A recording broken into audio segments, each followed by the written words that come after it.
महाराष्ट्र राज्याचे माननीय मुख्यमंत्री देवेंद्र फडणवीस साहेब यांना मी विनंती करते. स्वागत.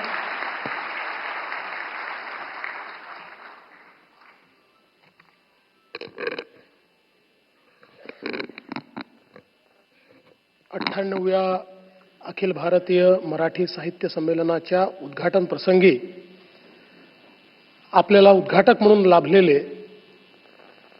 भारताची पताका अखिल विश्वामध्ये ज्यांनी फडकवली असे भारताचे यशस्वी पंतप्रधान माननीय नरेंद्र मोदीजी, स्वागत अध्यक्ष आणि आपले ज्येष्ठ नेते आदरणीय शरदचंद्र पवार साहेब, 98व्या संमेलनाच्या अध्यक्षा आदरणीय डॉक्टर तारा भवाळकर, त्याचप्रमाणे या ठिकाणी उपस्थित 97व्या संमेलनाचे अध्यक्ष रवींद्र शोभणेजी, डॉक्टर उषाताई तांबे, श्री संजय नाहर, श्री प्रकाश पागे, श्रीमती उज्ज्वला मेहेंदळे, या सभागृहात उपस्थित सर्व सन्माननीय अतिथीगण आणि उपस्थित भगिनी आणि बंधूंनो, खरं म्हणजे ताराबाईंचं भाषण ऐकल्यानंतर त्या भाषणामध्येच आपण राहावं असं आपल्या सगळ्यांना वाटतंय. आणि माननीय प्रधानमंत्री महोदयांचं भाषण ऐकण्याची उत्कंठा आपल्याला आहे. त्याच्यामध्ये सुरात असुराचं काम करण्याचं भाग्य मला लाभलेलं आहे. पण आपल्या सर्वांकरता ही अतिशय अभिमानाची गोष्ट आहे की मराठी भाषेला अभिजात दर्जा मिळाल्यानंतर पहिलं संमेलन हे दिल्लीमध्ये होत आहे. मी आदरणीय प्रधानमंत्री महोदयांचं मनापासनं त्यांचे आभार मानतो की जगभरातील मराठी माणसाच्या मनामध्ये जे होतं की आमच्या मराठी भाषेला अभिजात दर्जा मिळाला पाहिजे, ते स्वप्न आपण पूर्ण केलं. आणि मला असं वाटतं की महाराष्ट्राच्या निर्मितीनंतर पहिल्यांदाच हे संमेलन या ठिकाणी याकरता होत आहे की सरस्वतीचे सर्व पुत्र वाट पाहत होते की कधी आमच्या भाषेला अभिजात दर्जा मिळतो, तेव्हाच आम्ही दिल्लीमध्ये संमेलन घेऊ. आणि म्हणून हे संमेलन आज दिल्लीमध्ये होत आहे. आपल्याला याची देखील कल्पना आहे की परकीय आक्रमकांनी ज्यावेळेस आपल्या भाषेला देखील त्या ठिकाणी एक प्रकारे प्रदूषित करण्याचा प्रयत्न केला, त्यानंतर पहिल्यांदा छत्रपती शिवाजी महाराजांनी हे ठरवलं की संपूर्ण राजकारभारामध्ये मराठीचाच उपयोग होईल आणि राजकारभारामध्ये जेवढे फारसी आणि अरबी शब्द आले होते ते सर्व शब्द बदलून आपले मराठी शब्द त्या ठिकाणी वापरण्याची सक्ती आणि त्याची आज्ञावली ही पहिल्यांदा छत्रपती शिवाजी महाराजांनी त्या ठिकाणी तयार केली. आणि म्हणूनच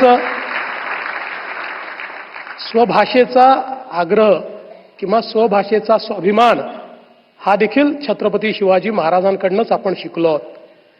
आणि ज्याचा उल्लेख झाला की ही गोष्टही कदाचित हा एक मोठा योगायोग आहे की ज्या तालकटोरा स्टेडियममध्ये आपला सगळा कार्यक्रम या ठिकाणी होणार आहे, त्याच ठिकाणी 1737 साली राणोजी शिंदे आणि मल्हारराव होळकर यांच्यासोबत थोरल्या बाजीरावांनी आपली मराठ्यांची छावणी लावली होती आणि त्यानंतर आपण दिल्ली जिंकली होती.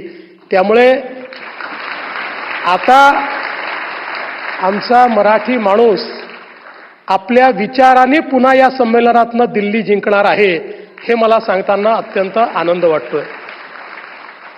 आपल्याला कल्पना आहे की 1988 साली जेव्हा विश्व मराठी संमेलन झालं होतं आणि पवारसाहेबही होते आणि त्या संमेलनामध्ये पु ल देशपांडेंनी त्या ठिकाणी सांगितलं होतं की जो आपल्या मातृभाषेवर प्रेम करतो त्यालाच माया आणि वात्सल्य काय असतं हे समजतं आणि ज्याला माया आणि वात्सल्य समजतं तो कधी दुसऱ्या भाषेचा दुस्साहस करूच शकत नाही, त्यामुळे तो दुसऱ्या भाषेवरही प्रेम करतो. मला असं वाटतं की मराठी माणसांनी नेहमीच आपल्या भाषेवर प्रेम केलेलं आहे आणि ही जी काही एक मोठी परंपरा आहे ज्याचा उल्लेख या ठिकाणी वेगवेगळ्या वक्त्यांनी केला, त्यामुळेच मराठी ही अतिशय समृद्ध अशा प्रकारची भाषा आहे, कारण ती लोकभाषा झाली आणि त्यातनं जे काही लोकसाहित्य तयार झालं त्यातून खऱ्या अर्थानं मराठी पुढे जात गेली. आणि आत्ताच ताराबाईंनी सांगितलं की आमच्या संतांनी, आमच्या वारकरी संप्रदायाने कशा प्रकारे या मराठीला पुढे नेण्याचं काम केलं आणि लीळाचरित्र असेल, ज्ञानेश्वरी असेल, 12व्या शतकामध्ये इतक्या आधुनिक स्वरूपात आलेले ही जी काही ग्रंथ आहेत ते देखील मराठी किती समृद्ध त्या काळातही होती हे आपल्याला या ग्रंथांच्या माध्यमातून पाहायला मिळतं. आणि म्हणूनच या अखिल भारतीय मराठी साहित्य संमेलनामध्ये दिल्लीमध्ये इतक्या मोठ्या प्रमाणात महाराष्ट्रातनं आणि देशभरातनं लोक आलेले आहेत आणि मला असं वाटतं की मराठी माणूस हा कला, साहित्य, संस्कृती याच्यामध्ये रममाण होणार आहे, किंबहुना त्याच्या ठायी कला, साहित्य आणि संस्कृती वसलेली आहे. आमच्यासारखे काही लोक आहेत की ज्यांच्या ठायी खाद्य संस्कृती जास्त वसलेली आहे, पण मला असं वाटतं की त्यामुळेच या ठिकाणी मराठी भाषा अशी आहे की ज्याच्यामध्ये 100पेक्षा जास्त वेगवेगळी साहित्य संमेलनं त्या ठिकाणी होत असतात आणि सर्व प्रकारच्या विचारांना, सर्व प्रकारच्या मला असं वाटतं बोलीभाषांना त्या साहित्य संमेलनांमध्ये एक प्रकारे महत्त्व मिळत असतं. अशा या मराठीची सेवा करण्याची संधी आपल्या सर्वांना या साहित्य संमेलनाच्या निमित्ताने मिळते आहे. मी यापेक्षा अधिक बोलणार नाही. मी अखिल भारतीय साहित्य संमेलनाला, त्याच्या नूतन अध्यक्षांना, आताच्या अध्यक्षांना सगळ्यांना खूप खूप शुभेच्छा देतो आणि मला विश्वास आहे संजयजी, आपण सर्वांनी ही जी मेहनत केलेली आहे हे अधिवेशन खूप ऐतिहासिक अशा प्रकारचं अधिवेशन होईल. 2 वर्षांनी 100वे अधिवेशन करायचं आहे आणि 3 वर्षांनी या अधिवेशनांना 150 वर्ष होत आहेत. त्यामुळे ही दोन्ही अधिवेशनं अत्यंत महत्त्वाची असणार आहेत. त्याही वेळी अशाच प्रकारे मराठीवर प्रेम करणाऱ्यांचा हा जो काही मेळा आहे अतिशय भव्य अशा प्रकारचा साजरा करू हा विश्वास मी व्यक्त करतो. पुन्हा एकदा खूप खूप या संमेलनाला शुभेच्छा देतो आणि माझं बोलणं संपवतो. धन्यवाद. जय हिंद, जय महाराष्ट्र.